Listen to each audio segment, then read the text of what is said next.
Good evening, friends. I hope that you are doing well. Um, Tonight, we're going to quickly go over my family's experience with the Hogwarts Express and wheelchair accessibility. We are huge Harry Potter fans. Huge. It is the only reason, really, that we decided we were going to go to Universal and Islands of Adventure. And my daughter has read all the books. We have, oh my goodness, of I think several copies of each edition. We've seen all the movies. We have a lot of like just t-shirts, what have you. And we all know our houses. So we are the real deal. Very big in the Harry Potter fandom. That being said, every Harry Potter fan, if given the opportunity, would want to ride the Hogwarts Express. So, I'm here to give you, again, our experience with a wheelchair and without, because we did both. So, hopefully, you find this helpful. I know there is not a lot of information out there about people's experiences when it comes to wheelchairs and electric wheelchairs and regular push ones with Universal Studios. I may at some point let my daughter come on and talk about her experience and how it made her feel. But I have decided at this point not to do that just because of her age. That being said, we we did ride the Hogwarts Express without wheelchairs the first day we were there, and I can tell you that we got to see the entire queue line, and it it when you're in a chair, you don't. I'm going to think about this for a second. I don't believe you miss anything. The only thing that Oh, no. You just missed some luggage, I guess. Other than that, you're pretty good. You see everything. That being said, when you're in a chair, they do take you up in an elevator on the King's Cross side and on the Hogsmeade side as well. There is an elevator on both. And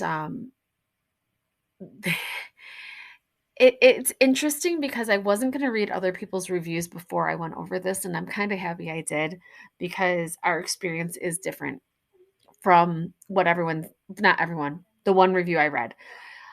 We were not given the opportunity to leave her in the chair. They first asked us if she could transfer. She could. She has weakness when she has episodes, and so she is able to transfer. She is able to hold her own weight. So she could transfer, and then we were told they were going to put our wheelchair in like a back compartment area, and it would be right there for us when we got off.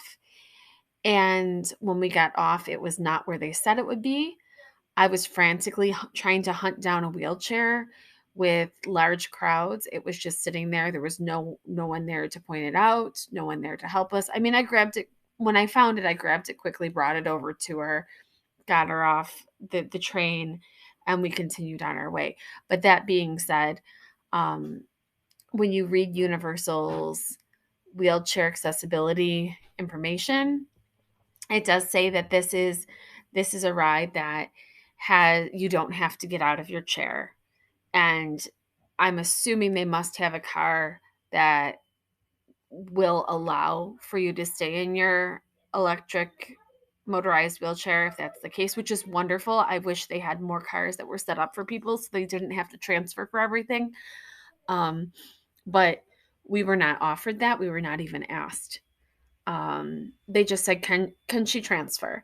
Oh yeah, she can transfer. But you know what? When you're spending a whole day in a theme park, saving your energy, giving the option, right? Would have been very kind. So that being said, like we went in, we sat, we the ride is smooth. It's a very short ride. Make sure you ride it back both ways if you're going to. You do need a park to park ticket. If you don't have a park to park ticket, you can't ride the Hogwarts Express. So if you are a huge Harry Potter fan, you need a park to park ticket. Again, it was very disorganized getting on with the wheelchair. When we rode it without the wheelchair, it was a fine, well-oiled machine. But when it came to bringing her up in the elevator, then waiting in line, then like they would just randomly tell us, okay, now go. It wasn't great. I'm not gonna lie. This was not the worst experience of the trip, but the way we were ignored and we were told that the wheelchair would be there, it just was, again, stressful. And that's the last thing you want out of a trip. I would never discourage anyone from riding it. I wouldn't. Like I said, my understanding is there is a car specifically for people that cannot transfer, and that's wonderful. That's needed in more rides, and that you get to experience the whole ride. So that being said, it's worth it. It's worth it. My experience was not good. um, I'm not complaining to anyone. Well, I'm complaining to you, I guess. I'm sorry. I'm sorry I'm complaining to you.